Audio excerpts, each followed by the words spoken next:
राधे राधे। आप सभी का फिर से स्वागत है एक नए वीडियो में, जिसमें हम आपको आज अपने करह बिहारी सरकार के ऐसे स्थान का आपको दर्शन कराएंगे जहाँ पर उन्होंने अपने बालकाल के तपस्वी जीवन में यहाँ पर कठोर तपस्या किया था। प्रभु वियोगियों के लिए भोग रोग लगते हैं, भवन विश्व और बांधव सर्प बंधन जैसे लगते हैं तथा सारा विश्व जलते हुए अरण्य के तुल्य हो जाता है। यह आश्रम है श्री करह बिहारी सरकार कट्टेकरी आश्रम। ये यहाँ के आश्रम की पार्किंग है। ये आश्रम करह बिहारी सरकार का ही एक आश्रम है जहाँ पर उन्होंने बालकाल में तपस्या किया था। ये आप देख रहे हैं अंदर का दृश्य, और यहाँ पर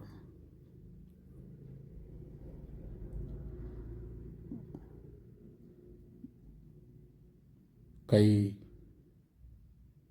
देवी देवताओं की मनमोहक विग्रह एवं प्रतिमाएं हैं, और यह वही स्थान है जहाँ पर हमारे करह बिहारी सरकार ने कठोर तपस्या किया था। संसार में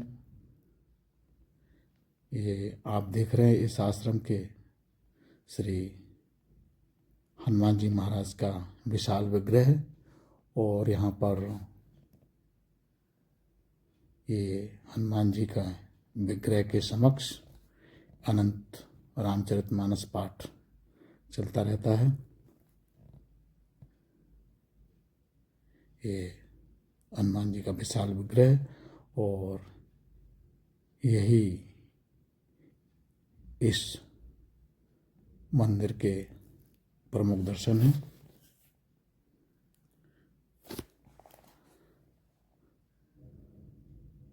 संसार में प्रतिदिन अनंत घटनाएं, अनंत बातें होती हैं, पर उनसे शिक्षा ग्रहण करने वाला एक निश्चित परिणाम पर पहुंचने वाला दुनिया में कोई बिरला ही होता है। अन्य सब तो उस निर्लज्ज बालक की तरह हैं जिसे विद्यालय में अध्यापक प्रतिदिन ताड़ना देता है, पर वह अपना पाठ याद नहीं करता है।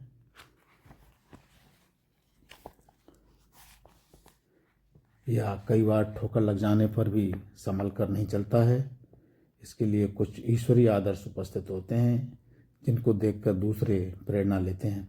हमारे पूज्य नायक श्री करह बिहारी सरकार भी बिरले ईश्वरीय आदर्श थे। संवत 1975 की घटना है।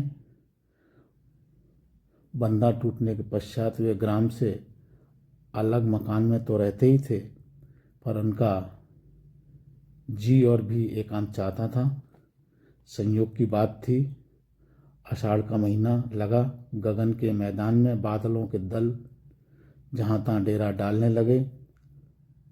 उसी समय एक बहेलियों का दल घूमता फिरता आया और वह रतन सिंह के मकान के पास ही डेरा डालकर रहने लगा।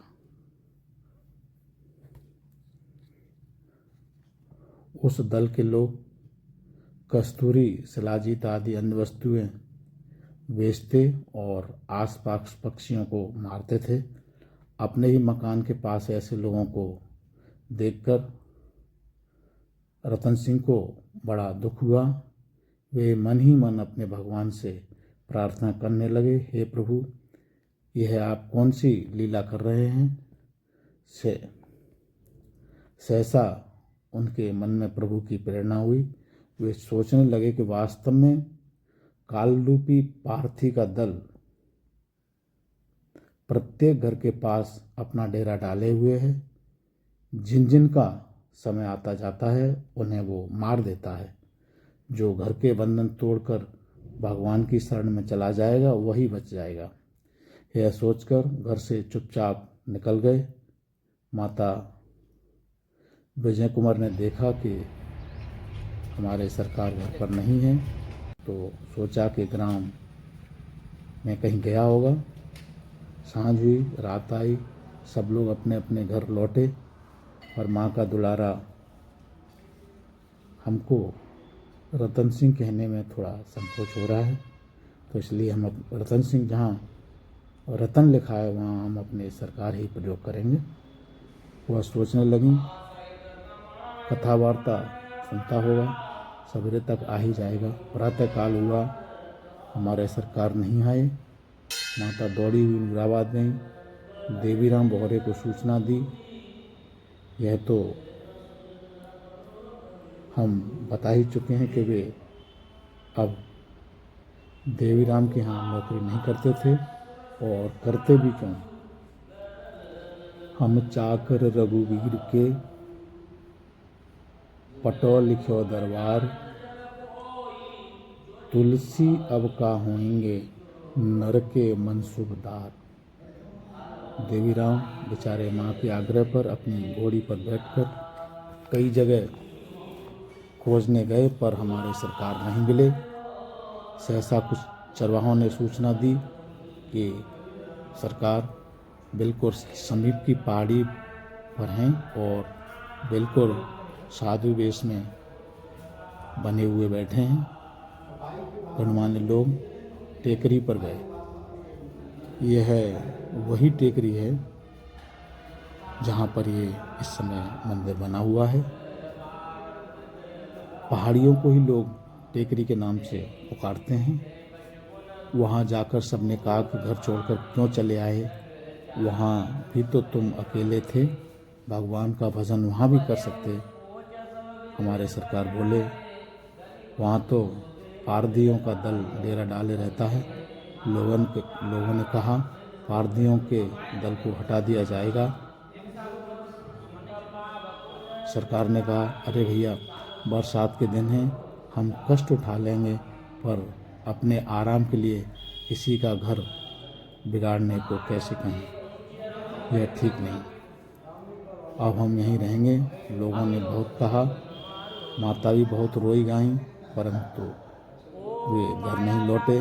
लौटाने वाले स्वयं लौट आए। पहाड़ी बहुत ऊंची नहीं है, नहीं हरी भरी है।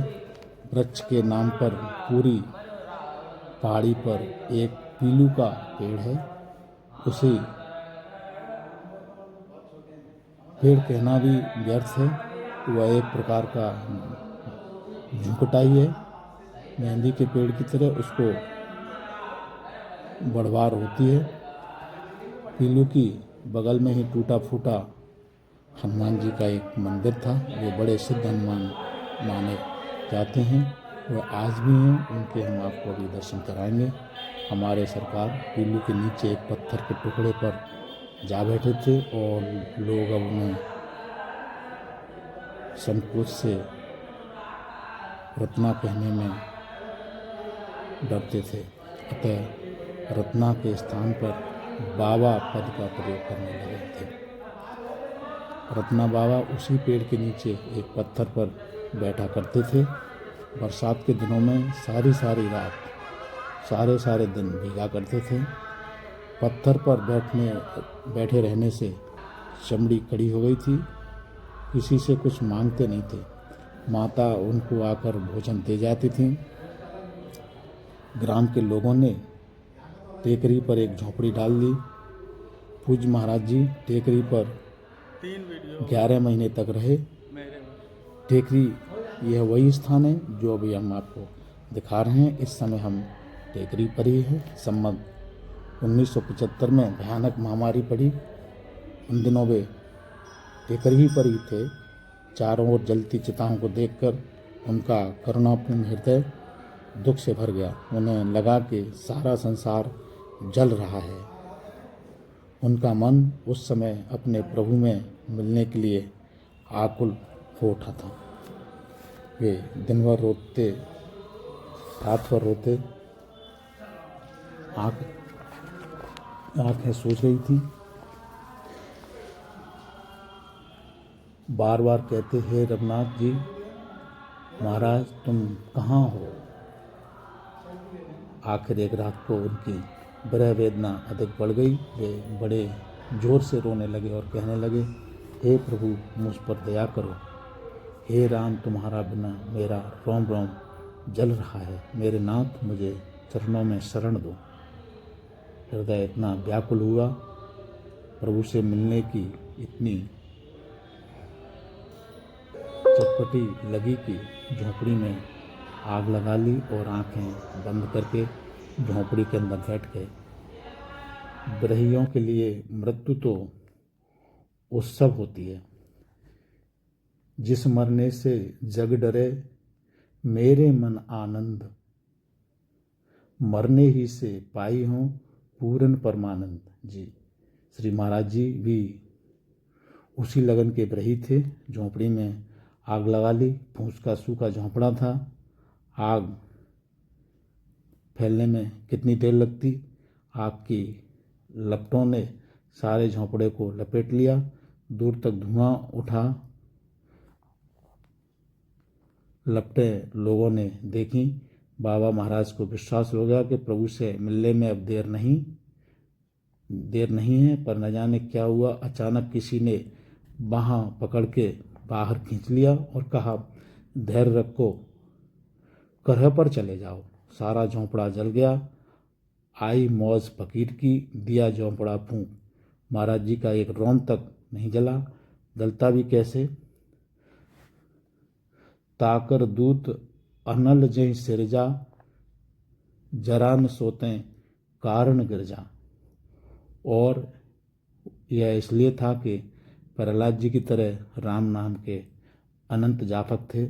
अग्नि में बैठे प्रहलाद जी ने अपने पिता से स्पष्ट कहा था, समस्त तापों को शांत करने के लिए एकमात्र भेषज राम नाम का जप करने वालों को भय कहाँ। देखिए पिताजी, मेरे शरीर में यह अग्नि भी जल की तरह शीतल लग रही है। इस तरह यहाँ पर हमारे श्री महाराज जी ने तपस्या किया था इस टेकरी नामक स्थान पर। साथियों, आपको वीडियो कैसा लगा? राधे राधे। कमेंट में अवश्य बताइएगा। Thank you.